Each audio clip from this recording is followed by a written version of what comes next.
మీ కుటుంబ నేపథ్యం గురించి కొంచెం చెప్పండి. మా కుటుంబ నేపథ్యం అంటే నాకు ముగ్గురు పిల్లలు. హ్మ్. ఆదర్శిని, సమున్నత, సముజ్వల హ్మ్. వాళ్ళ పేర్లు. వీళ్ళు కడుపులో పడ్డప్పుడు శ్రీమంతాల్లాంటివి మేము చేయలేదు. హ్మ్. వాళ్ళకి పురుళ్ళు ఇంకేంటింటో చేస్తూ ఉంటారు కదా, డబ్బుల ఖర్చు పెట్టి, ప్రతీదీ డబ్బుల ఖర్చు పెట్టి చేయాల్సిందే. అవేమి చేయకుండా ఇలా జ్ఞానం ఒక్కటే ఇవ్వాలనేది నా ఉద్దేశం. హ్మ్. ఈ చేసే ఖర్చులన్నీ మనకి వంచెన, మనకు అవమానం. అవన్నీ చేయాల్సిన పని లేదు. వీటితోని కాదు వాళ్ళు బతికేది. వాళ్ళకి తెలివితేటలు ఇస్తే బ్రతుకుతారు. వాళ్ళకి వాస్తవ సత్యాలు తెలియాలి. వాళ్ళకి ప్రపంచం తెలియాలి, ప్రకృతి తెలియాలి, విశ్వం తెలియాలి, జీవించడం ఎట్లనో తెలియాలి. అదే జ్ఞానం అంటే. అట్లా కాకుండా ఏమో కార్యక్రమాలకి వేలకి వేలే, లక్షలు ఖర్చులు పెడితే అప్పుల పాలైపోతున్నారు అందరూ. వాళ్ళు బ్రతకడానికి పెట్టుకునే దానికంటే చెడిపోవటానికి ఎక్కువ ఖర్చు పెడుతున్నారు ప్రజలు. బతకడానికి ఖర్చు, బట్ట, పొట్ట, ఇల్లు, జీతం తెచ్చుకోవడం దానికంటే, ఈ తెచ్చుకున్న వాటి నుంచి ఈ బట్ట, పొట్ట లేకపోయినా సరే పూజారులకి, ఆచార సాంప్రదాయాలకి, జాతరలకి, ఈ అనేకమైన వ్యర్థమైన ఖర్చులు దాదాపుగా 100కి 75 పాళ్ళు ఖర్చు చేసుకుంటున్నారు. వాళ్ళు కష్టపడితే వచ్చేదే, వాళ్ళ కష్టంలో 100కి పావలొంతే వాళ్ళకొచ్చేది. ఆ పావలొంతులో ఇంకొక 75 వ్యర్థం చేసుకుంటా ఉన్నారు. కాబట్టి ఎంత దుర్గతుల్లో ఉంటున్నారంటే ప్రజలు, అంత దుర్గతుల్లో ఉంటున్నారు. వాళ్ళకి తెలియట్లే. అవసరం వాటికి ఖర్చు పెట్టుకుంటే ఎట్టాగో ఒకట్లా జీవించవచ్చు, కనీసం జీవించవచ్చు. కానీ అట్లా కాదు. తాగటానికి ఖర్చే, ఆచార సాంప్రదాయాలకు ఖర్చే, జాతరలకు ఖర్చే, తీర్థాలకు ఖర్చే, పుట్టినప్పుడు ఖర్చే, పెరుగుతుంటే ఖర్చే, పెళ్ళిళ్ళకి ఖర్చే. ఆ ఖర్చులు ఏమైనా పుట్టినరోజులు, పండగలే ఇట్లాంటివి లేకుండా బతకడానికి మాత్రమే బట్ట, పొట్ట, ఇల్లు, ఆరోగ్యం, మంచి జ్ఞానంతో జీవించడానికి ఇంత ఖర్చు కూడా అక్కర్లేదు. ఎంతుంటే ఉన్న దాంట్లోనే ఈ జ్ఞానాన్ని మనం సంపాదించుకొని మన జీవితాన్ని సమర్థవంతంగా సార్థకం చేసుకోవచ్చు. మీ కూతుర్ల పెళ్ళిళ్ళు ఏ విధంగా చేసినారు? మా పిల్లల పెళ్ళిళ్ళు కూడా వాళ్ళకి కనీసం ఈ మతం, కులం, బురద అంటనే లేదు, అంటించనే లేదు. హ్మ్. వాళ్ళు మనుషులందరినీ సమానంగానే చూస్తారు. స్త్రీలు తక్కువ, పురుషులు ఎక్కువ అనేది కూడా వాళ్ళకి తెలియదు, వాళ్ళకి చెప్పలేదు. అది కరెక్ట్ కాదు అన్నట్టుగానే నేర్పించుకున్నాం. కాబట్టి మానవులందరూ సమానమే. ఆడవాళ్ళైనా, మగవాళ్ళైనా మనుషులే. మనుషులంతా సమానమే అనే భావం. కానీ సమాజంలో ఉన్నది పితృస్వామ్యం, పురుషాధిపత్యం. పురుషుడు గొప్ప, స్త్రీ తక్కువ. అది స్త్రీలు అంగీకరిస్తున్నారు, పురుషులు అణగదొక్కుతా ఉన్నారు. అదొక సంస్కృతి. అది మానవ సంస్కృతి ఎట్లా అవుద్ది? అది మానవ సంస్కృతి కాదు, సమాన సంస్కృతి కాదు. మతాల్లో, కులాల్లో సమానత అనే సంస్కృతి ఉండనే ఉండదు. అవి వదిలిపెడితేనే సమానత అనే సంస్కృతి మనము అనుభవించగలుగుతాం. అందువలన వాళ్ళకి ఈ ఎక్కువలు, తక్కువలు, స్త్రీలు తక్కువ, పురుషులు ఎక్కువ, ఆ తర్వాత స్త్రీలు గాజులు వేసుకోవాలి, నగలు పెట్టుకోవాలి, ఇటువంటివి కాదు. హాయిగా, ఆరోగ్యంగా ఉన్నట్టుగా జీవించాలి. దేనికి అవసరమో దానికే ఖర్చులు పెట్టుకోవాలి. అదనంగా ఏ ఖర్చు పెట్టొద్దు. ఇప్పుడు నేను సింగరేణి కార్మికుడినంటే కోటాను కోట్లు, లక్షలాది డబ్బులు సంపాదించుకునేటువంటి కాదు. నాకు చేతికి, మూతికి సరిపోయినంతే వస్తాయి. ఎంతొచ్చినా కూడా నాకు అంతే సరిపోద్ది. అదనంగా చేయాలంటే చెడిపోవాల్సిందే. అట్లా చెడిపోతున్నారు నాబోటి కార్మికులు అందరు 100కి 90 మంది కూడా అనవసరపు ఖర్చులు పెట్టి చెడిపోతున్నారు. పెళ్ళిళ్ళకి ఖర్చులు పెడుతున్నారు, బట్టలకు ఖర్చు పెడుతున్నారు, వ్యసనాలకు ఖర్చు పెడుతున్నారు, తాగుడు, అన్నిటికీ వ్యర్థ ఖర్చులు 75% పెట్టిన తర్వాత ఎట్లా హాయిగా బతకగలరు? అంత ఖర్చు నాకు మిగిలినట్టే లెక్క. పిల్లల్ని ఎంతవరకు చదివించినారు? మా పిల్లలు, పెద్దమ్మాయి ఎల్ఎల్బి చేసింది, రెండో అమ్మాయి పిహెచ్డి చేసింది. ఇంకా నెట్టు, స్లెట్ అట అన్నీ ఆమె చదవాల్సినవి అన్నీ అయిపోయినాయి. అప్పట్లో ప్రభావం లేదు కదా సమాజంలో. మీ పైన ఇంత ప్రభావం ఎట్లొచ్చింది? వీళ్ళు సొంతంగా ఎలగాలి, వాళ్ళు సొంతంగా ఆలోచించాలి, వాళ్ళు చదువుకోవాలి, వాళ్ళు ఎంతైనా చదువుకోవాలనేది నాకు ఉండేది. ఎక్కువ వాళ్ళు ఎంత చదివితే అంత పరిజ్ఞానం వస్తుందనేది నా నమ్మకం. ఉద్యోగాలేమైనా చేస్తున్నారా? ఆ, చేస్తున్నారు. మ్, మా పెద్దమ్మాయి భర్త వాళ్ళు పీడిఎస్లో నుంచి నాకు మా అల్లుడు దొరికిండు. మన ప్రజాకవి జయరాజ్ అని ఉన్నాడు, ఆయన నాకు మిత్రుడు. హ్మ్. ఆయన ఇఫ్టు, నేను ఏఈటీయూసి. హ్మ్. మా ఇద్దరికి యూనియన్ల పరంగా వైరమే. హ్మ్. అయితే వ్యక్తిగతంగా మేమిద్దరం మిత్రులమే. హుహు. నా జీవన విధానాన్ని ఆయన చూసి నాకు రెస్పెక్ట్ ఇచ్చేవాడు. ఎట్లా చేస్తావన్న పెళ్ళిళ్ళు నువ్వు మాత్రం, మరి ఇట్లా నువ్వు ఎంచుకుంటే నీకు దొరుకుతారా అనంటే, దొరక్కపోతే పెళ్ళి లేకుండానైనా బతికిస్తే కానీ ఎవరి కాళ్ళ కిందనో నా బిడ్డలను ఉంచను అనేది నేను చెప్పేవాడిని. అట్లా ఆయనకి అర్థమైంది. తర్వాత ఆయన మా పెద్దల్లుడు అప్పారావు ఆయన్ని తీసుకొచ్చాడు. ఈయన మీకు సూటబుల్ అన్నా, ఇట్లా ఇటువంటి వాళ్ళే కావాలని అనుకున్నాడు. ఆయన పీడిఎస్యు అని చెప్పి పరిచయం చేసిండు. అట్లాంటి వాళ్ళే నాకు కావాలి, అందులో ఏం అనుమానం లేదు. ఈ సింపుల్ మ్యారేజీలే చేస్తా అంటే అన్నిటికీ ఒప్పుకుంటాడు. నిన్ను గురించి కూడా ఆయనకి తెలుసు, నేను కూడా ఎక్స్ప్లెయిన్ చేసిన, ఇది బాగుంటుందని జయరాజు గారు నాతో అన్నాడు. అన్న తర్వాత కూడా నేను నా పిల్లలంటే నాకు చాలా ఇష్టం, ప్రేమ, భయం. ఎవరో కదా, తెలిసిన వాళ్ళకి ఇస్తేనే రేపు చెడిపోతా ఉన్నారు. ఈ అబ్బాయిని నేను ఎప్పుడూ చూడలేదు, ఈ మధ్యవర్తి తీసుకొచ్చాడు అని గబుక్కొని ఇవ్వలే నేను. ఆయన ఎటువంటి వాడన్న సంగతిని ఊరోళ్ళతో కూడా తెలుసుకున్నా. వాళ్ళ ఊరోళ్ళు కూడా మా దగ్గర కొంతమంది పనులు చేస్తామంటే వాళ్ళని అడిగి తెలుసుకున్నా. ఆయన నీలాంటి వాడే అన్న, నీలాంటి కమ్యూనిస్టు భావాలు, పేదవాళ్ళ పట్ల మంచి అభిప్రాయం ఉంటుంది, ఆయన పార్టీలలో తిరుగుతాడు, వాళ్ళ నాన్న స్వాతంత్ర సమరయోధుడు అని వాళ్ళు చెప్పారు. ఈ రకంగా ఆయన్ని గురించి తెలుసుకోవడానికి ఎవ్వరికి తెలియకుండా నేను 6 నెలలు పరిశోధన చేసిన. భయం నాకు. అప్పటికి కూడా డేర్ చేసి రేపు ఏమన్నా జరిగితే నా భార్య నలుక్కుండా జీవించదు అనే నిర్ధారణ నాకు ఉండనే ఉన్నది. కానీ మంచి అల్లుడి దొరికిండు. ఇప్పుడు మీరు సాధారణ కార్యకర్తే సిపిఐలో. ఒక సాధారణ కార్యకర్తగా ఉంటూ ఇంత గట్టి నమ్మకాన్ని, విశ్వాసాన్ని, అచంచలమైన లక్ష్యాన్ని పెట్టుకొని కులాంతరం, మతాంతరం వివాహాలు పెళ్లి చేశారు కదా. ఇప్పుడున్న నాయకులు, కమ్యూనిస్ట్ పార్టీ నాయకులు, సిపిఐ కావచ్చు, సిపిఎం కావచ్చు, ఇంకా ఎక్కువ మేము పెద్దలు అని చెప్పి ఇంకో పార్టీ కావచ్చు, వాళ్ళంతా దీనికి ఆచరణకు ఎందుకు సిద్ధంగా లేకుండా ఉన్నారు? ఇంకొకటి కూడా నా ప్రశ్న ఏమంటే, ఒక బ్రాహ్మణుడు తన సిద్ధాంతం తప్పైనప్పటికీ వాడి ధర్మాన్ని వాడు నయానో భయానో ఇంట్లో ఆచరింపజేస్తాడు, బయట కూడా ఆచరింపజేస్తాడు. మనం కమ్యూనిస్టులుగా మన కుటుంబాలను ఎందుకు మనం చక్కదిద్దుకోలేకున్నాము? ఇది చాలా మందికి మొదలయ్యే ప్రశ్న ఇది. నాకు మీ నుంచి సీనియర్గా మీ నుంచి సమాధానం కావాలి. ఇప్పుడు కమ్యూనిస్టు పార్టీ నాయకులైన, కార్యకర్తలైన కమ్యూనిస్టులు కావాలి. కమ్యూనిస్టులు కావాలి అని అంటే, ఇప్పుడు నేను చదువుకున్నట్టుగా పుస్తకాలు కూడా చదవాలి. వాళ్ళు పడే కష్టాలకు కారణాలు ఏంటని వాళ్ళు ప్రశ్నలు కూడా వేసుకోవాలి. ఆ ప్రశ్నలకు కారణాలు వాళ్ళు తెలుసుకోవాలి. కమ్యూనిస్టు పార్టీలు తప్పకుండా వాళ్ళకి కమ్యూనిస్టు చైతన్యాన్ని అందించాలి పార్టీలు. కానీ కమ్యూనిస్టు పార్టీలు అట్లా అందించకపోవడం చాలా బాధాకరం, విచారకరం. కార్యకర్తలకు కమ్యూనిస్టు సిద్ధాంతం తెలియదు, కమ్యూనిస్టు నాయకులకు ఆ సిద్ధాంతం తెలియదు. వాళ్ళు కూడా అందరిలాగానే మామూలుగా రాజకీయ పార్టీల్లాగా ఉంటున్నారు కాబట్టి వాళ్ళకి సిద్ధాంతాలు తెలియవు. అయితే నేను లీడర్ని గాను, పెద్ద నాయకుడిని కాదు, నేను సారథిని కాదు. వాళ్ళందరితో పోలిస్తే నాకు అంత లేనే లేదు. నాకు తెలిసిన విషయాలు స్పష్టమైనవి కాబట్టి వాటి బలమే నా బలం.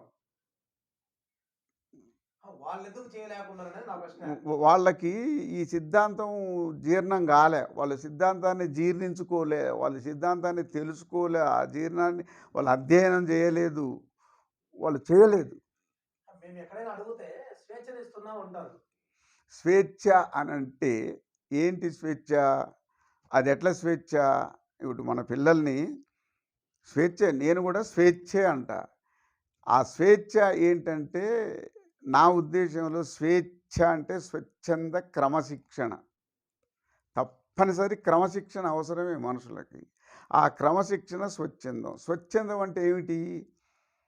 వాళ్ళకి ఏది మంచి, ఏది చెడు అనేది పిల్లలకి తెలియాలి. ఇప్పుడు చుట్ట తాగడం, పొగ తాగడం, మందు పట్టటం, డ్రగ్స్ పట్టటం, ఈ రకరకాల దురలవాట్లు ఎదురవుతున్నాయి, సమాజంలో ఉన్నాయి. మాకు లేదా, తాగే స్వేచ్ఛ లేదా, మాకు స్వేచ్ఛ ఉండకూడదా అని ఆ పిల్లలు తల్లిదండ్రులని ఎదిరిస్తారు అనుకుందాం. తల్లిదండ్రులు అవును నీకు స్వేచ్ఛ ఉన్నది, అవన్నీ చెయ్యి, నీ ఇష్టం అని అనరు కదా. ఎందుకంటే తల్లిదండ్రులకి అవి హాని, అవి మంచిగా అని తెలుసు. కాబట్టి వీలైనంత వరకు దురలవాట్లని దరిచేరకుండా ఆలోచిస్తారు తల్లిదండ్రులు. పిల్లల్ని కాపాడుకుంటారు, వాటి పట్ల అవగాహన ఉన్నది కాబట్టి. అట్లాగే ఈ నమ్మకాల పట్ల, కులాల పట్ల, మతాల పట్ల, దేవుళ్ళ పట్ల కూడా అంత స్పష్టత ఉండాలి. ఇది కులము, మతం, ఈ దురాచారాలు, ఈ మూఢనమ్మకాలు అనేది వాళ్ళకి స్పష్టంగా తెలియాలి. మా భార్య ఎక్కడి నుంచో వచ్చింది కదా, మేము ఎందుకు బలవంతం పెట్టాలి అంటారు వాళ్ళు. భార్యను బలవంతం పెట్టడం కాదు, భార్యను చైతన్యం చేసుకోవాలి. భార్యకి తెలియని విషయాలను తెలియజేసుకోవాలి. ఇప్పుడు మా ఆవిడకు కూడా నేను చెవులు జూరిగానే ఆమెకి ప్రతి విషయం ఆమెతో చేరు చేసుకుంటా. నేను బలవంతం చెయ్యను, నేను బలవంతం చేయను, గద్దిచ్చి చెప్పను, వాస్తవాలు మాత్రం చెప్తా. అవి ఇప్పుడు నిప్పు ఉన్నది, నిప్పు కాలుద్ది అని నేను అంట. నేను నిప్పు కాలుద్ది అన్న కాబట్టి నువ్వు విను అని అనను. కాలుద్దో కాలుదో నువ్వు తెలుసుకో, ఆ తర్వాతే నమ్ము అంట. ఏ పనైనా అంతే ఉండాలి. అది స్వేచ్ఛ అంటే. ఆ రకంగా నేను ఆమెకి అన్నీ మాట్లాడి, ఇప్పుడు ఆమె నాకంటే ఎక్కువైపోయింది. ఇప్పుడు నేను నిజంగా చెప్పాలంటే మా పిల్లలు ఈ రకంగా డెవలప్ కావడానికి నా తక్కువ, ఆమెదే ఎక్కువ పాత్ర. ఆమెకి వాళ్ళకి తినిపించడం దగ్గర నుంచి, బట్టలు కట్టుడు దగ్గర నుంచి, విషయాలు చెప్పడం దగ్గర నుంచి నేను కొంచెం ప్రభావితం చేస్తే ఆమె వాళ్ళని ఇంకెంత ప్రభావితం చేసింది. చాలామంది కమ్యూనిస్టులు అడుగుతూ ఉంటారు ఏమని, నువ్వు కమ్యూనిస్టే కదా, నీ కుటుంబ సభ్యులు ఎందుకు కమ్యూనిస్టులు గారు అని. కమ్యూనిస్ట్ అయినప్పుడు తప్పకుండా కుటుంబ సభ్యులు కమ్యూనిస్టులు కాకపోతే, మనం తాగుబోతులం కాకపోయినా మన పిల్లలు తాగుబోతులు అయినట్టు. మనం తాగుబోతులం కాము, మంచిగా ఉంటాం, కానీ మన పిల్లలు తాగుబోతులు అవుతారు. ఎంతమంది లేరట్లా? అట్లా వాళ్ళు చెడిపోయినారు అనుకుంటానో, మనం బాగుపడ్డాం అనుకుంటానమా? వాళ్ళు చెడిపోయినారు అనుకుంటా ఉన్నాం. కానీ మతాలను అవలంబించే వాళ్ళని ఏమనుకుంటాను, ఇప్పుడు కమ్యూనిస్టులు ఉన్నారు, కమ్యూనిస్టుల పిల్లలు మతాలని, కులాలనే పాటిస్తున్నారు అంటే చెడిపోయిందని అనిపించట్లే కమ్యూనిస్టులకి. మా పిల్లలు చెడిపోయినరు, కులం మతాన్ని పాటించకూడదు, కానీ వాళ్ళు పాటిస్తున్నారు, చెడిపోయినరని అనుకోవాలి. చెప్పేంతవరకే, ఆచరణ లేకపోతే వేస్ట్. ఆచరణలో లేకపోతే ఇప్పుడు ఆచరణలో లేకపోతే ఫలితమే ఉంది. ఇప్పుడు మనం ఒక్కడికి వెళ్ళాలి అంటే ఇక్కడ నుంచి అక్కడికి వెళ్ళాలి అంటే నడుచుకుంటానో, సైకిల్ మీదనో, ఇంకే దాని మీద వెళ్ళాల్సిందే. వెళ్ళాలి అనుకుంటే ఇక్కడనే ఉంటే వెళ్తామా? వెళ్ళాలి అంటే ఆచరణ చెయ్యాలి. అప్పుడు మనకు పురోగతి ఉన్నట్టు లెక్క. ఏదో ఆడికైతే పోవాలి అన్నంత మాత్రాన పోతేనే పోతాం. కాబట్టి ఈ కులం మతం లేదు అన్న సంగతి తల్లిదండ్రులకు స్పష్టంగా తెలియాలి, వాళ్ళు తెలుసుకోవాలి, పిల్లలకి చెప్పాలి. వాళ్ళు తెలుసుకోరు, పిల్లలకి చెప్పరు. ఎర్ర జెండా పట్టుకొని కమ్యూనిస్ట్ సిద్ధాంతాన్ని ఒల్లించినంత మాత్రాన, నాకు తెలిసినంత వరకు కమ్యూనిస్టు పార్టీ కార్యకర్తలతో సహా నాయకుల్లో కూడా కమ్యూనిజం లేదు, మార్క్సిజం లేదు, సిద్ధాంతం లేదు. కాకపోతే ఎర్ర జెండాలు ఉన్నాయి, పేదల వైపు మాత్రం ఉంటారు. పేదల పార్టీ అని ప్రజలందరికీ తెలుస్తుంది కమ్యూనిస్ట్ పార్టీ అంటేనే. కానీ అక్కడ ఆ వ్యత్యాసం మనకు కనపడదు. ఆ పార్టీలకి, బూర్జువా పార్టీలకి ఆచరణలో తేడాలు కనపడవు. బూర్జువా పార్టీలో కుల మతాలున్నాయి, దేవుళ్ళు దెయ్యాలున్నారు, జాతరలున్నాయి, పుట్టినరోజుల పండుగలున్నాయి, శ్రీమంతం ఉన్నాయి బూర్జువా పార్టీలలో. కమ్యూనిస్టు పార్టీలలో కూడా అట్లాగే ఉన్నాయి. అట్లా ఉన్నాయా లేవా మనం గమనిస్తే అట్లాగే ఉన్నాయి. అట్లాగే ఉన్నప్పుడు తేడా అయితే ఏమి లేదు. తేడా ఏమి లేనప్పుడు ఇక ఎక్కడి నుంచి వస్తుంది కమ్యూనిజం? ఏది కమ్యూనిజం? మనకి ఇప్పుడు బూర్జువా పార్టీలకును కమ్యూనిస్టు పార్టీలకి జీవన విధానంలో తేడా.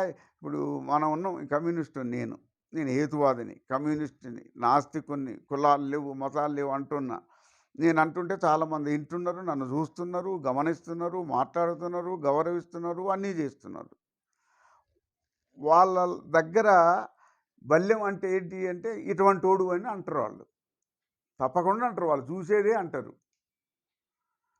కమ్యూనిస్టు పార్టీ అంటే కూడా ఇటువంటిది అని అనాలి, ఎవరైనా అనుకోవాలి. కమ్యూనిస్టు పార్టీ అంటే నన్ను ఎందుకు అనుకుంటున్నారంటే నేను చెప్పేది చేసేది ఒక తీరే ఉంది కాబట్టి. బల్యం అనగానే ఇప్పుడు బల్యం అక్కడెక్కడో తాగి పడిపోయిండు అని అంటే ఎవరైనా నమ్ముతారా? బల్యం ముత్యాలమ్మ దగ్గరికి పోయి మొక్కిండంటే నమ్ముతారా? లేకపోతే చర్చికి పోయి ప్రార్థన చేసిందంటే నమ్ముతారా? ఎందుకు నమ్మరు? వాళ్ళకి తెలుస్తూ ఉంది నాది ఓపెన్గా. ఆ రకంగా నా జీవన విధానం వాళ్ళకి కనపడ్డది. కమ్యూనిస్టు పార్టీలు ప్రజాక్షేత్రంలో ఓట్ల కోసమే కాదు, వాళ్ళ సిద్ధాంతం కోసం సిద్ధాంత ఆచరణ చేసుకుంటూ ఉంటే ఆ కమ్యూనిస్టు పార్టీలు ఏంటో ఆ ప్రజలకి తెలుస్తుంది. ఈ పని ఏదో ముందు చేసింటే బాగుండేది. 30 సంవత్సరాల ముందు ఈ బీజేపీ ఇంత ప్రభావం చూపించకుండా ఉండేది దేశం మీద. ఎప్పుడు మొదలుపెట్టినా పెట్టాలి. అయిపోయింది, ఇప్పుడైనా మొదలు పెట్టాలి. అప్పుడు లేదు కాబట్టి ఇక అసలే మొదలు పెట్టామంటే కుదరదు. ఎప్పుడు మొదలు పెడితే అప్పటి నుంచే మొదలవుద్ది. ఈరోజు రామాలయం కట్టినారు వాళ్ళు. రామాలయం కట్టారంటే ఈరోజు సిపిఐ కమ్యూనిస్ట్ పార్టీలు అందరూ వ్యతిరేకించాల్సిందే. వ్యతిరేకించాలంటే దేవుడు చెప్పాల్సిందే కదా. అట్లా ఇప్పుడు కాంగ్రెస్ వాళ్ళు మాది లౌకిక ప్రజాస్వామ్యం, మేము మతాల్ని కాదనం, నేను కూడా హిందువునే, రాజీవ్ గాంధీ కూడా అంటున్నాడు. ఇప్పుడు చంద్రబాబు నాయుడు కూడా యాగాలు చేస్తూనే ఉన్నాడు. ఇవన్నీ అంటే ఇప్పుడు బీజేపీకి వీళ్ళు వ్యతిరేకమే, కానీ మతాలకి వ్యతిరేకం కాదు.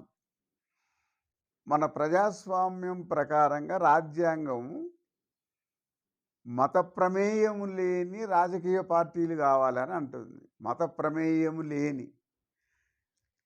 అయోధ్యలో బీజేపీ ప్రభుత్వం మోదీ భుజాన్ని వేసుకున్నట్టు కనపడుతుంది మనకి.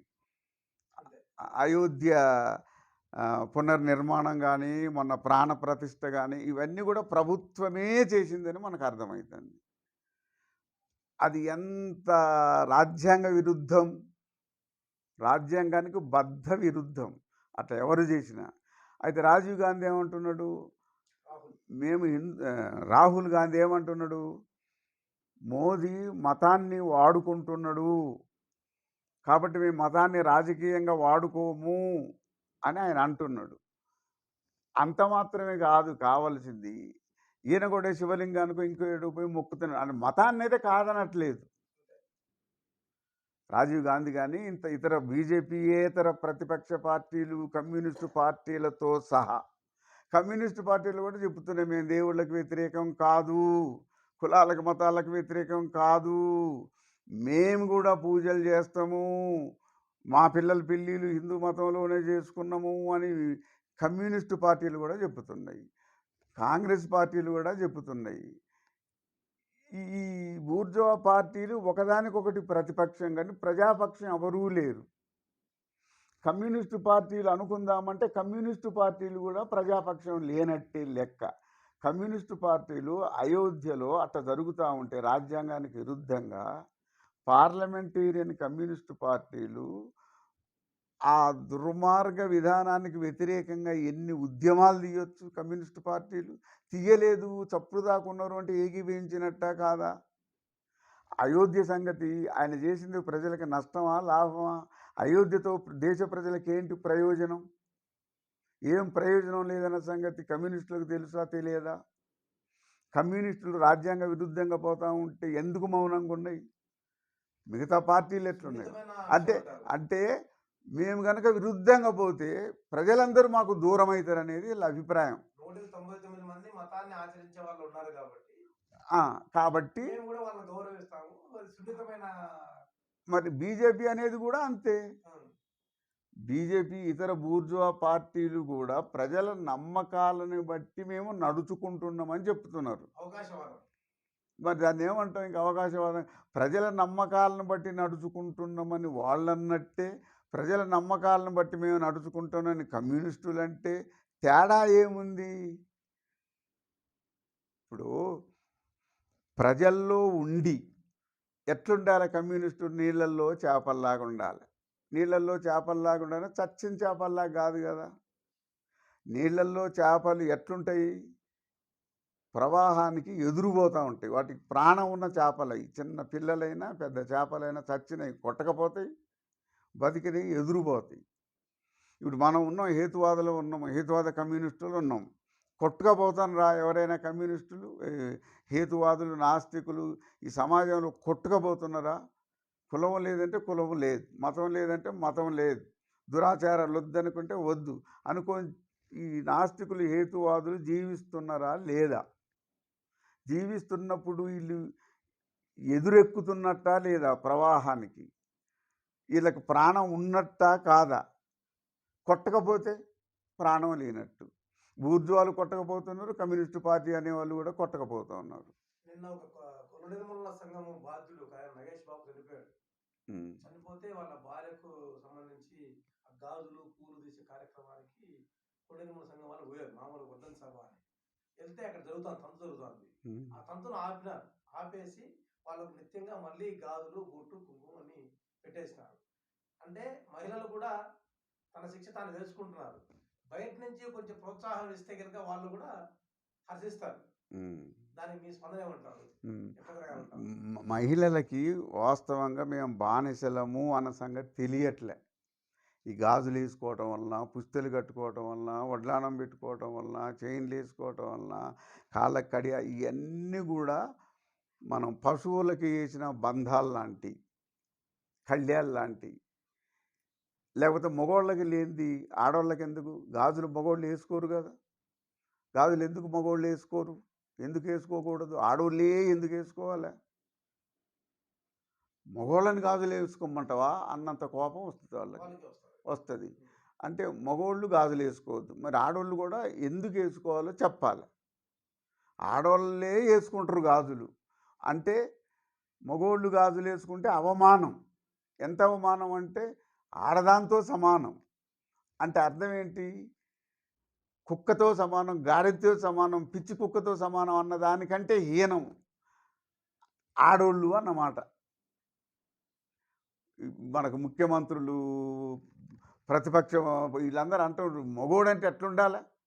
ముఖ్యమంత్రులు అంటామంటారు మగోడంటే ఎట్లుండాలి? అసలైన మగోడంటే ఎవడు అని అంటే అది ఆడవాళ్ళని కించపరచటమా, గౌరవించటమా? మగోళ్ళకు ప్రత్యేకమైన గౌరవం ఏంటి? మగోడై పుట్టినందుకే గౌరవం. మరి ఆడోళ్ళే పుడితే ఎందుకు గౌరవం లేదు? అది ఆలోచించాలి. ఈ గాజులు మమ్మల్ని అవమానానికి నిదర్శనాలు చేస్తున్నాయని ఆడవాళ్ళు గ్రహించాలి. వాస్తవానికి మగవాళ్ళు ఎట్లుంటారు? స్వేచ్ఛగా ఉంటారు. వాళ్ళకి ఇటువంటి నగలు వేయరు, గాజులు వేయరు, పుస్తెలు కట్టరు. మనం కూడా కట్టకపోతే ఏమవుతుంది? ఏమైందంటే ఆడిపోసుకుంటుంది సమాజం అని. తాళి లేకపోతే భర్త లేనట్టని అనుకోని వాళ్ళే అనుకుంటారు. ఏమవుతుంది? తాళి సంగతి ఏంటో తెలియాలి. భర్త చనిపోతే జరిగే తంతు, భర్త చనిపోతే తంతు, భార్య చనిపోతే భర్తకే తంతు ఉన్నది. ఎందుకు అట్లా? ఈ మగోళ్ళైనా ఆలోచించాలి, ఆడోళ్ళైనా ఆలోచించాలి. కానీ మగోళ్ళు అవును ఇట్లనే జరుగుద్ది అనుకుంటారు. ఆడవాళ్ళు కూడా అవును ఇట్లా చేసుకోకపోతే నన్ను మంచి ఆడది కాదు, ఇట్లా చేసుకుంటే మంచి ఆడది అంటారని. ఆ కార్యక్రమాలకే కులము అదే ప్రోత్సహిస్తుంది. మతం మతం అదే ప్రోత్సహిస్తుంది. కులపోళ్ళందరూ, మనుషులందరూ అందరూ దాన్ని ప్రోత్సహిస్తున్నారు. మరి హేతువాదులం ఉన్నాం, నిజమైన కమ్యూనిస్టులు ఉన్నాం. మేము అవన్నీ కాలదన్నేసినాం. మాకేమైతుంది? మాకు గౌరవం ఉన్నది, మర్యాద ఉన్నది, మంచితనం ఉన్నది, కష్టపడతాను, పనులు చేసుకుంటా ఉన్నాం, బతుకుతూనే ఉన్నాం. వాళ్ళకంటే ఏం తక్కువ బతకట్లే. లేకుంటే అవన్నీ పాటించిన వాళ్ళు మాకంటే వందల సంవత్సరాలు ఎక్కువ కూడా బతకట్లేదు. అవి మేము పాటించట్లేదు కాబట్టి తొందరగానే చావట్లేదు. మాకేమీ కావట్లేదు. మేము ఎవరికన్నా హాని చేస్తున్నామా? మేము గాజులు వేసుకోకపోతే ఎవరికి హాని? మా పిల్లలు వేసుకోరు. మా పిల్లలకి గాజులు పుటక నుంచే లేవు. ఏదో మధ్యలో తీసేసినట్టు కూడా కాదు. అవి వద్దనుకున్నాం, రోత అనుకున్నాం, అవమానం అనుకున్నాం, వంచన అనుకున్నాం. స్త్రీ పురుషుని కంటే తక్కువ అంటే ఒప్పుకునే ప్రశ్నే లేదు. ఎట్ట తక్కువ? ఇప్పుడు కోడి ఉందనుకోండి, ఆ కోడి గుడ్లు పెట్టి పిల్లలు చేసి పిల్లల్ని ఎట్లా కాపాడుద్ది? తన పొట్ట కింద ఎంత సురక్షితంగా కాపాడుద్ది? విత్తనాలు కనపడే నోటితో అని మేతేస్తుంది, నేర్పిస్తుంది, తినటం నేర్పిస్తుంది, అన్నీ నేర్పిస్తాయి. పశువులన్నీ తినటం నేర్పిస్తాయి, జీవరాశులన్నీ తన పిల్లలకి అట్లా నేర్పిస్తాయి. ఎవరు నేర్పించేది? స్త్రీ జాతి. పురుష జాతి ఏమి నేర్పించట్లే. అంటే ఒక జీవరాశి బతికి పెంపొందటానికి మూల కారణం స్త్రీలే పురుషుల కంటే. స్త్రీ పురుషులలో పుట్టడం కరెక్ట్ కావచ్చు, బతకడం మనం బాగా ఆలోచిస్తే ప్రతి జీవరాశి కూడా తన సంతానాన్ని బతికించుకోవడానికి స్త్రీ జాతే ఎక్కువ. మనం ఆలోచిస్తే తెలుస్తుంది. మీ పైన ఎవరి ప్రభావం ఉంది ఎక్కువగా? నా పైన మార్క్సిస్ట్ తత్వశాస్త్ర ప్రభావం ఉంది. ఉమ్. మగ్జిమ్ గోర్కీ సాహిత్య ప్రభావం ఉంది. తాపి ధర్మారావు సాహిత్య ప్రభావం ఉంది. ఓల్గాసే గంగా రాసిన సాంకృత్యాయన్ ప్రభావం ఉంది. ఇట్లా చాలామంది మహానుభావుల సాహిత్యం చదువుకుంటే వాళ్ళంతా వాస్తవం సివి రచనలు చదువుకున్నా. నాకెప్పుడు బుర్రలో ప్రశ్నలే పుట్టుకొస్తూ ఉంటాయి. వాటికి సమాధానాలు మతంలో దొరకలేదు, ఎక్కడా లేవు. మతంలో పరిష్కారం లేని సమస్యల పరిష్కారం మతం. మతం చూపినవన్నీ పరిష్కారాలు కావు, చచ్చిన తర్వాత పరిష్కారాలు. బతికినప్పుడు కాదు. బతికినప్పుడేమో సమస్యలు. ఉమ్. అది ఎప్పుడు పరిష్కారం అంటే మళ్ళా అక్కడ చచ్చిపోయిన తర్వాత అయితే ఏంటి? ఎంత పిచ్చోళ్ళు అంట, నమ్మటం ఏంటి? అని నమ్ముతూనే ఉన్నాం. కవిత్వాలు రాస్తారా మీరు? కవిత్వాలు చాలా రాసిన, పత్రికలల్లా రాసిన. నేను శ్రమజ్వాలనే కార్మికుల సమస్యల మీద పుస్తకాలు రాసిన. మీకు నచ్చిన మంచి కవిత, గుర్తున్న కవిత ఒకటి చెప్పండి. గుర్తున్నది. చోరులు వ్యభిచారులు నిర్దోషులు కావాలని మలమూత్రాదులతో పారేదే పవిత్రమగు జలమంటూ పుష్కర స్నానాలు చేసి పుణ్యం సాధిస్తారట. చేసుకునే పాపాలకు శాపాలు రావద్దని చర్చిలో క్రైస్తవులు పిండి రొట్టె యేసుక్రీస్తు దేహం అని తినాలట, ద్రాక్షరసం చప్పరించి యేసు రక్తం అనాలట. కొత్త పెళ్ళి జంట చేత పట్టపగులు నింగిలోన అదిగదిగో అరుంధతి అని చూపి ఆచార్యుడు కనపడలేదంటే కీడు కనపడేనని అనమంటాడు. మేడారము సమ్మక్కకి మనిషి బరువు బెల్లాన్ని బంగారం అని నమ్మి మొక్కుబడులు చెల్లిస్తే రోగాలు పోతాయట, ఆరోగ్యాలు వస్తాయట. ఏది అబద్ధమో ఏది నిజమో తినండి ఈ వండిన కూడు, వంట పట్టదంటారా వదులుకోండి ప్రాణాలు, పర్వాలేదు కడతాము గోరీలు మోరీలు, కానీ అబద్ధపు ప్రచారాలు ఇక ముందు రద్దు రద్దు. చాలా బాగుంది. ఇది పుష్కర స్నానాలు ఎంత పెంట నీళ్ళు, ఎంత బురద నీళ్ళు, ఎంత రోత నీళ్ళు, అవి పవిత్ర జలమని చేస్తారు. కనపడుతున్నది మనకు, ఆ నీరేంటిదో కనపడుతున్నది, మునకలేస్తుంటే కనపడుతున్నది, వాసన వస్తున్నది, వేల మంది అంట మునుగుతున్నారు. అది అంత టేస్టే పోతాయని పుష్కర స్నానాలు చేసి పుణ్యం వస్తుంది అట చేస్తే. ఒకరోజు స్నానం చేస్తే పుణ్యం వస్తే కొంగ నిత్యం ఉంటుంది కదా, కొంగ నిత్యం ఉంటుంది కదా, కొంగలు చేపలు కప్పలు ఉంటాయి. వాటికి కూడా పుణ్యం రావాలి. మనం ఆలోచించాల. నిజమే మనకు కనపడ్డదేమో నిజం. ఇప్పుడు పట్టపగలు అరుంధతి అనే చుక్క కనపడుతుంది. కనపడుతుందంటే పాపం పెళ్ళికొడుకేమో తెలవక నాకు కనపడట్లేదు అని అంటాడు. అట్టనొద్దు, అట్టనొద్దు తప్పు, కీడు. కనపడ్డదండి. ఆ! కనపడ్డది. అందరి పెళ్ళికొడుకులు అంతే అంటారు. మనకు తెలుస్తూనే ఉన్నది కనపడ్డది, కనపడలేదని. వాళ్ళు చెప్పేది అన్ని అబద్ధాలే. అవును. ఇప్పుడు బెల్లాన్ని పట్టుకొని బంగారం అని నమ్మాలా? అట్ట చేస్తే రోగాలు పోతాయని అంటే ఎందుకు అనాలరా? అది చెరుకుదంటూ, అది వ్యవసాయం నుంచి వచ్చింది, అది బెల్లం తింటే టేస్ట్ కూడా తెలుస్తుంది. దాన్ని బంగారం అని అక్కడ పెడితే రోగాలు ఎట్లా పోతాయి? రోగాలకి ఆ బెల్లానికి ఏంటి సంబంధం? చాలా మంది ఏమని చెప్తారంటే, నాస్తికులుగా ఉన్న వాళ్ళు హిందూ మతాన్ని ఎక్కువగా విమర్శిస్తా ఉంటారు అంటారు. దానిపైన అది మీ కామెంట్. తప్పు. నాస్తికుడైన వాడు, హేతువాదైన వాడు, కమ్యూనిస్ట్ అయిన వాడు అన్ని మతాల పట్ల సమాన వ్యతిరేకతే కలిగి ఉంటాడు. ఏ మతం, ఏ దేవుడు ఏదీ కరెక్ట్ కాదు.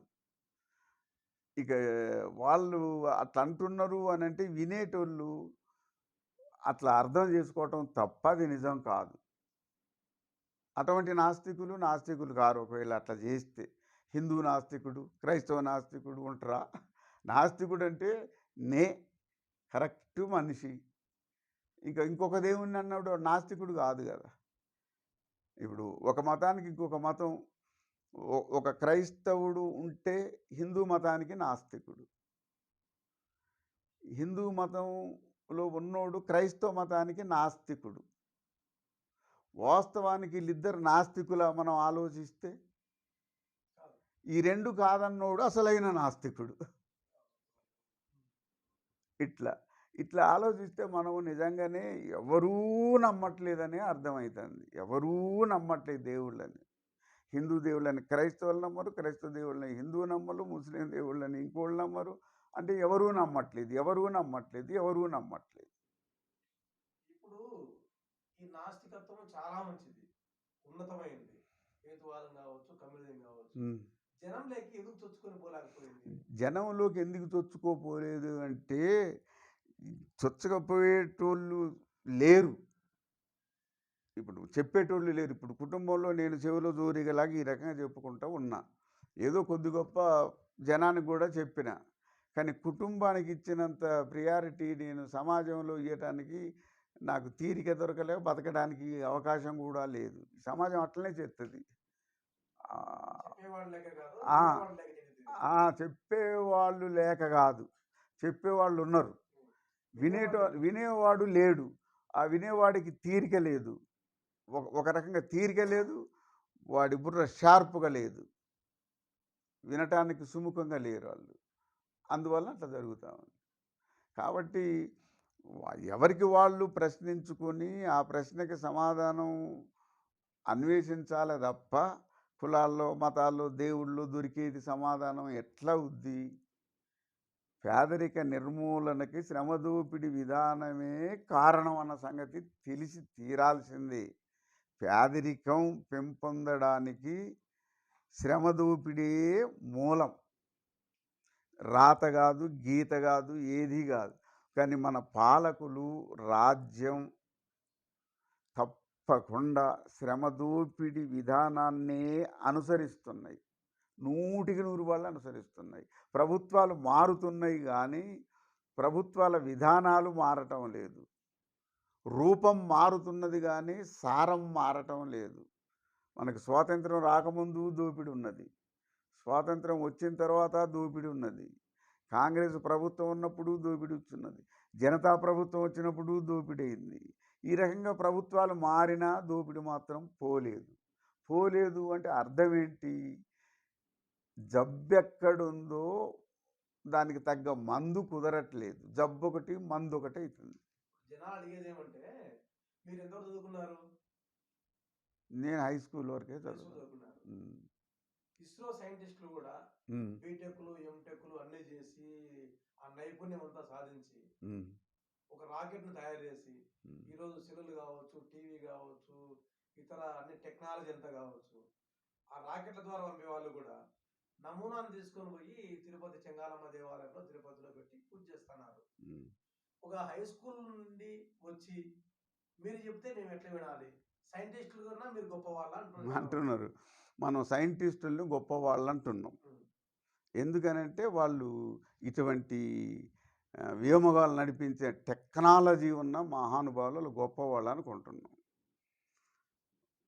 వాళ్ళు చేసింది గొప్ప అనుకుంటా ఉన్నాం గానీ, ఇప్పుడు ఒక అక్షరం ముక్క రాని ఒక రైతు ఉన్నాడనుకోండి, కష్టజీవి. ఆయన ఏ తరుణంలో భూమి దున్నాలే, భూమిని ఎన్నిసార్లు దున్నాలే, విత్తనాలు ఎంతెంత దూరంలో వెయ్యాలే, తర్వాత కలుపొస్తే కలుపెట్లా తీయాలే, ఆ తర్వాత ఆ పైరుని ఎట్లా పెంచాలే, ఇయన్నీ రైతుకి ఆయన ఏ విశ్వవిద్యాలయాల్లో చదవడు, ఏ హై స్కూల్లో చదవడు, ఏ విద్యాలయాల్లో చదవడు. కానీ అట్లా చేసి ఆయన రాసులు పోస్తాడు, ధాన్య రాసులు. ధాన్య రాసులు పోసినోడిని మనం ఎప్పుడూ గొప్పనం. చదువు రానోడు కదా, చదువు వచ్చినోళ్ళు గొప్ప అంటాం. చదువు రాకపోయినా అంత పని చేసిండు.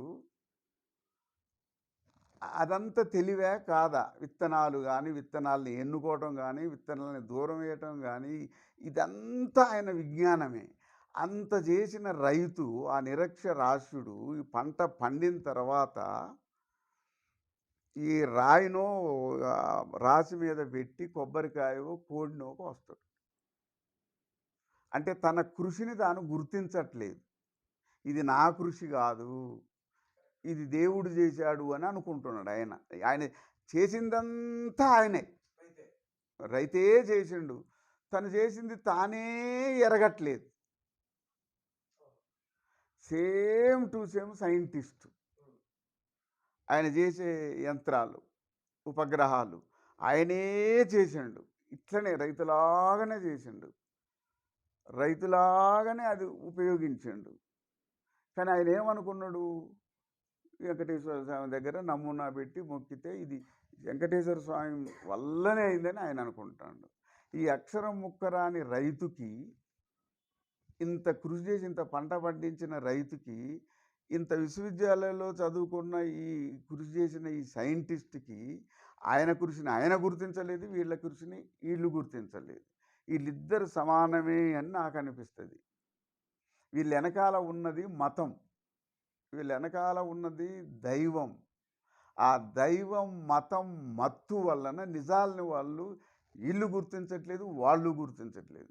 అందువల్ల సైంటిస్టుల్ని మనం పెద్ద గొప్పోళ్ళు, చదువురాని రైతులు దద్దమలు అనుకోవటం మన అవగాహన లోపం. చదువుకున్న వాళ్ళనేమో నైపుణ్యవంతులు అంటాం.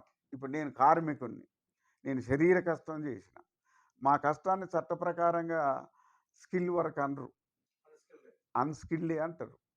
స్కిల్ ఎవరంటే చదువుకున్నోళ్ళు, క్లర్కులు, ఆ తర్వాత సూపర్వైజర్లు, ఇంకా అట్లా చదువుకున్నోళ్ళు. మాది గొడ్డు చాకిరి అన్నట్టు. ఇది నైపుణ్యం కాదు. అంటే చదువు రాళ్ళ పనులు నైపుణ్యం కాదు. ఇది తప్పు కాదా? నాకైతే తప్పేమనిపిస్తుందంటే, ఒక కుండ తయారు చేయటం అంటే ఎంత నైపుణ్యం ఉండాలి? ఎవరు చేయలేరు, ఆయనే చేయగలడు. అది నైపుణ్యమా కాదా? కుండను తయారు చేయటం ఆయన చదువు రాదు, పని వచ్చు. అది నైపుణ్యమైన పని. ఒక కార్పెంటర్ నాగలు చెక్కినా, కుర్చీ చేసినా, బెంచ్ చేసినా నైపుణ్యం కాదు. అందరు చేస్తారా? ఆ నైపుణ్యం ఉన్నోడు చేస్తాడు. దాన్ని ఎందుకు నైపుణ్యం అన్నాం? కార్పెంటర్ పని ఎవరు నైపుణ్యం అన్నాడు? శరీరంతో చేసే పని ఏది నైపుణ్యం కాదు. చదువుకున్న పనే నైపుణ్యం అంటారు. అందువల్ల సైంటిస్టులు బాగా చదువుకున్నారు, విశ్వవిద్యాలయాల్లో చదువుకున్నారు. అంత చదువుకున్నోళ్ళు కాబట్టి వాళ్ళు నైపుణ్యం అంటారు. వీళ్ళు ఏ విశ్వవిద్యాలయాల్లో చదువుకోలేదు. వాళ్ళు చదువుకోవడానికి లక్షల ఖర్చు పెట్టారు, సామాజిక డబ్బు. సైంటిస్టులు కానీ, డాక్టర్లు కానీ, లాయర్లు కానీ, చదువుకున్న వాళ్ళందరూ 30 సంవత్సరాలు పైస సంపాదించకుండా, తినుకుంటా, బట్ట కట్టుకుంటా, చదువుకుంటా వాళ్ళు అంత అయినరు. ఈ రైతు సామాజిక ఖర్చు ఏమైనా చేసిండా? 30 సంవత్సరాల వాడు చిన్నప్పటి నుంచి పని చేసుకుంటూ వచ్చిండు. ఏ ఖర్చు సమాజం మీద వేయలేదు ఈయన. సమాజం మీద ఈయన అభివృద్ధి అయింది ఏదీ లేదు. అంత ఖర్చు పెట్టి ఆయన తయారైండు. ఏ ఖర్చు పెట్టకుండా ఈయన తయారైండు. కార్పెంటర్ కానీ, రైతు కానీ, కుమ్మరి కానీ, వస్తువులు తయారు చేసేవాళ్ళు, శ్రమజీవులు. శ్రమజీవులందరూ నైపుణ్యం లేనోళ్ళే. శ్రమ చేయని వాళ్ళంతా నైపుణ్యం ఉన్నటువంటి వాళ్ళు. వాళ్ళకి గౌరవ మర్యాదలు గౌరవ మర్యాదలు లేవు. ఇది మార్క్స్ చెప్తాడు. అందుకనే సమాజము తలకిందులుగా ఉన్నది. తలకాయ కిందుకున్నది, కాళ్ళు మీదుకున్నది. ఈ సమాజం ఉల్టా ఉన్నది. దీన్ని సరిగ్గా నిలబెట్టాలంటాడు ఆయన. కార్ల్ మార్క్స్ ఎక్కడో రాశాడు. వాస్తవం అదే కదా. అందరికీ సమాన గౌరవం ఉండాలి కదా. ఈ ఈ పంటలు పండించే వాళ్ళకి ఎందుకు సమాన గౌరవం లేదు? డ్రైవింగ్ చేసే వాళ్ళెందుకు సమాన గౌరవం లేదు? సైంటిస్టులకు ఎందుకు ఉన్నది? డాక్టర్లకు ఎందుకు ఉన్నది? ఇంకా ఎక్కువ మాట్లాడితే వాళ్ళే కదా ఖర్చు పెట్టింది. వీళ్ళు ఏం ఖర్చు పెట్టలేదు కదా. మనం ఏది ఎట్లా ఆలోచిస్తున్నాం? ఇదొకటి. ఇంతకుముందు మనం చెప్పింది ఇంకోటి ఉంది చూసిందా, స్త్రీలు అంత గొప్పోళ్ళు. స్త్రీ జాతి వల్లనే జీవరాశి బతికి పెంపొందుతుంది. పుట్టడం స్త్రీ పురుషుల సంబంధం కావచ్చు, కానీ బతికి పెంపొందడానికి స్త్రీ. అది మనం మానవులు మనం చూసుకునేదానికంటే జీవరాశుల్ని, పశువులను చూస్తే తెలుస్తుంది. ఆది కాలంలో ఆది మానవుల పని కూడా అదే. మనం వెనక్కి పోయి ఆలోచిస్తే ఈ రకంగా స్త్రీ ఇంత ప్రాముఖ్యత కలిగి ఉంటే, ఆ ప్రాముఖ్యత మనకు అర్థమవుతూ ఉంటే, మనకు మెదడుంది, మనుషులం, స్త్రీ యొక్క ప్రాముఖ్యత మనకు తెలుస్తూ ఉంది.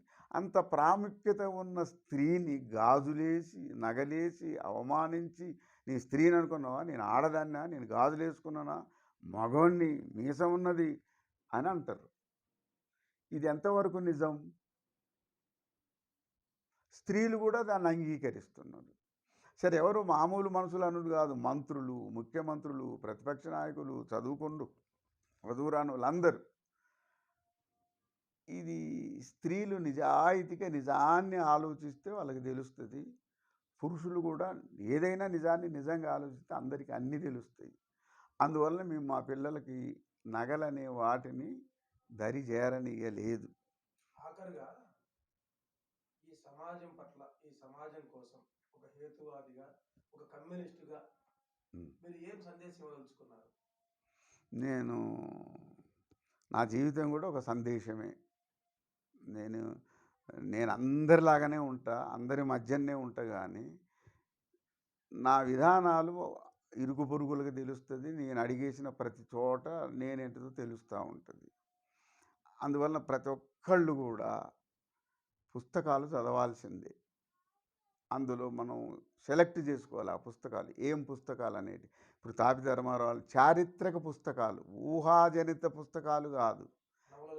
నవలలు, ఊహాజనితాలు, పుక్కిటి పురాణాలు, ఇట్లా ఏంటి అట్లాంటివి కావు. చారిత్రకమైన పుస్తకాలు చదవాలి. ఇప్పుడు బైబిల్ చారిత్రక గ్రంథం కాదు. యేసుక్రీస్తు ఇట్లా పుట్టాడు, పరిశుద్ధాత్మకి మనిషికి పుట్టలేదు అని అంటున్నారు. అది ప్రకృతి విరుద్ధం, సైన్స్ విరుద్ధం, అది నిజం కాదు. ఆ సంగతి తెలియాలి. కాబట్టి ఆయన చారిత్రక వ్యక్తి కాదు. ఆయనకి చరిత్ర లేదు, ఆయన పుట్టలేదు, ఆయనకి చరిత్ర లేదు. ఒకవేళ ఇప్పుడున్న చరిత్ర అంతా కల్పిత చరిత్ర. ఇట్లా పుట్టిండు అన్నది కల్పితం.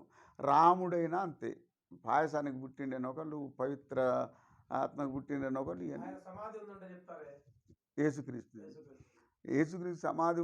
ఇప్పుడు యేసుక్రీస్తుది ఒకవేళ సమాధి ఉండి ఆయన చారిత్రక వ్యక్తి అయితే, నేనేమనుకుంటానంటే, యేసుక్రీస్తు నిజంగా చారిత్రక వ్యక్తి అయితే ఆయన ఆ రకంగా సెలవి చంపిండ్రంటే, ఆ చంపింది ఎవరు? బైబిల్ ప్రకారమైన రాజులు, రాజ్యం చంపింది. అంతేకాదు, రాజులు, రాజ్యాలు ఎవరిని చంపుతాయి అంటే ప్రజల పక్షం ఉన్నటువంటి వాళ్ళని, ప్రజల్ని చైతన్యం చేసే వాళ్ళని, ప్రజల్ని రక్షించే వాళ్ళని రాజ్యాలు ఏం చేస్తాయో ఆ శిలువ ద్వారా అని మనం అర్థం చేసుకోవాలి. ఒకవేళ అది చరిత్రే అయితే, రాజ్యాలు చంపేది ప్రజల పక్షం ఉన్నాడు. అప్పటి నుంచి ఇప్పటి వరకు రాజ్యం ఉన్నంత వరకు అంతే ఉంటాయి. ఆ చచ్చిన వాళ్ళని దేవుళ్ళని, ఇప్పుడు సమ్మక్క సారక్క కాకతీయ రాజులకు వ్యతిరేకంగా పోరాటం చేసిన సంగతి తెలుసు. వాళ్ళని దేవతలను చేసి బెల్లం పట్టకపోయి మొక్కి మా జబ్బులు పోతాయని కోళ్ళు కోసి కొబ్బరికాయలు కొట్టుడు కూడా చేస్తూ ఉన్నారు. ఆ చేసేదాన్ని ప్రభుత్వాలు ప్రోత్సహిస్తున్నాయి. అంటే మన మన కళ్ళ ముందే చరిత్ర ఎట్లా వక్రీకరింపబడుతున్నది. సమ్మక్క సారలక్కలు మనుషులే, వీరవనితలు. రాజులకు వ్యతిరేకంగా పోరాటం, పాలకులకు వ్యతిరేకంగా పోరాటం చేసిండ్రు వాళ్ళు. వాళ్ళని దేవతలను చేసి పాలకులు చేయగొడతా ఉన్నారు, ప్రజలు చేయగొడతా ఉన్నారు. వాళ్ళ చరిత్ర అడుగంటుతా ఉన్నది, వాళ్ళు దేవతలు అయిపోతున్నారు. అంబేద్కర్ కూడా అంతే. రేపు అంబేద్కర్ విగ్రహాలు దేశం అంతటా పెడతా ఉన్నారు. అంటే అంబేద్కర్ అభిమానులు అందరినీ రేపు గద్దర్ వ్యవహారం కూడా అంతే. గద్దర్ వ్యవహారం ఏంటిది? ఇప్పుడు ఈయన గద్దరు పేరు మీద నంది అవార్డుకి బదులు గద్దర్ అవార్డు అనగానే గద్దర్ అభిమానులు అందరూ తాళాలు కొడతా ఉన్నారు. గద్దరుకి ఆ అవార్డు ఇవ్వటం అంటే గద్దరు పలుకుబడిని, గద్దరు ఇమేజ్ని పాలకులు వాడుకుంటారు. గద్దరు ఆశయాల్ని కదా మనం కావాల్సింది. గద్దరు అవార్డు తీసుకున్నోళ్ళు కూడా అర్హులు కావాలి. గద్దర్ లాంటి వాళ్ళు కావాలి, గద్దరు వెనకాల నడిచేవాళ్ళు కావాలి, గద్దరు ఆశయాలు కలిగిన వాళ్ళు కావాలి, గద్దరు ఆశయాల కోసం జీవించే వాళ్ళు కావాలి. ఎవరికి ఇస్తారు గద్దరు అవార్డు? ఎవరికి ఇస్తారు? ఎవరికి పడితే వాళ్ళకే ఇస్తూ ఉన్నారు. ఆ రకంగా గద్దరి ఇమేజ్ని పాలకులు వాడుకుంటారు. ఇవ్వాలి. గద్దరి ఇస్తే ప్రభుత్వం ఎట్లిస్తుంది అంటే అప్పుడు ఈ ప్రభుత్వం ఏం ప్రభుత్వం అనుకుందాం మనం? గద్దరి నువ్వు అభిమానించినప్పుడు, గద్దరిని ఏకీభవించినప్పుడు గద్దర్ ఆశయాలను వ్యతిరేకించుడు ఏంటి? గద్దర్ ఆశయాలు ఏంటి? అందరు తిండి తినాలి, అందరూ పని చేసుకోవాలి, అందరూ బాగా బతకాలి, ఒకరినొకడు చంపుకోవద్దు అన్నాడు. ఆయన కూడా బుద్ధుడు, అంబేద్కరు, మార్క్స్. ఆయన అటుబడి ఇటుబడి ఇటుబడి అటుబడి ఎటు వచ్చినా కూడా అట్లనే వచ్చాడు.